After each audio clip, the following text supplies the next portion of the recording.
All right, guys, so here we are. We're on the last one, which is the burpee. Now, this is notorious.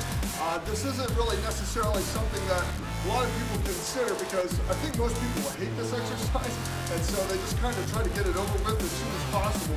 But this is such a great exercise, like full body exercise, because it targets so many muscle groups, and it also gets your heart rate going. And it's one of the hardest things that your body can do.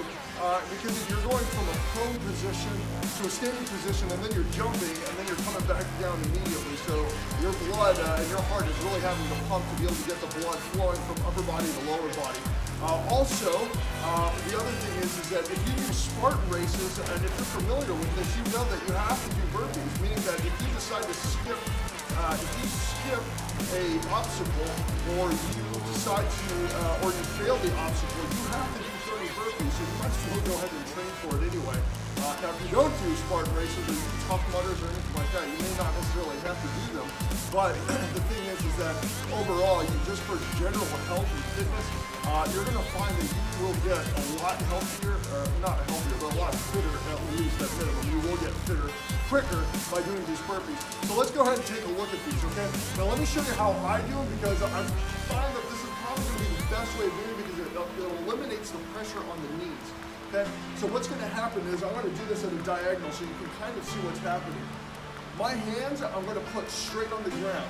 Now my feet are going to be right about the same distance from my hands, because the idea is that as my feet kick in and I come back up, I don't want my toes in like this and having to put all that pressure with my knees pointing out, because that's actually really hard for your knees to take.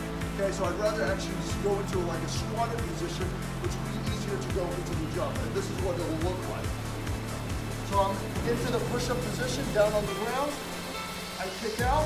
Now, if you want to do the push-up, go into the push-up. Now, as my feet come back in, they're in line with my hands. I'm coming back into that squatted position, and then I can jump. Now, a lot of times what ends up happening is that as you go down, kick out, my feet will come in, and my toes are already there, are already right next to each other, my heels clicking. And as I come up, people are in this position like this, and that's actually really difficult on your knee. So go ahead and try that. Let me try it from a different angle too, so you can see.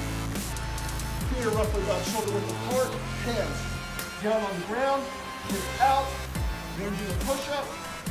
Feet are going to come in at the same place or roughly where my hands are at. Come up, get the burpee done like that. Okay, so here's your call to action. What I'd like you guys to try is that if you are in one of my normal boot camps, I'm going to have you do anything from like 3 to 5 burpees, or maybe even 20 burpees at the most.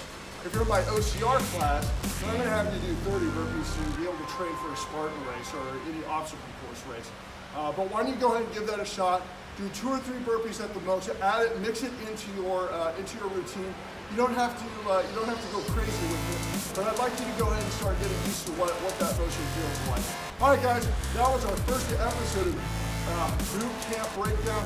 Really glad that you joined me. If you have any other questions, or you want exercises that you want to see broken down to make it easier for you, go ahead and let me know. Be sure to subscribe.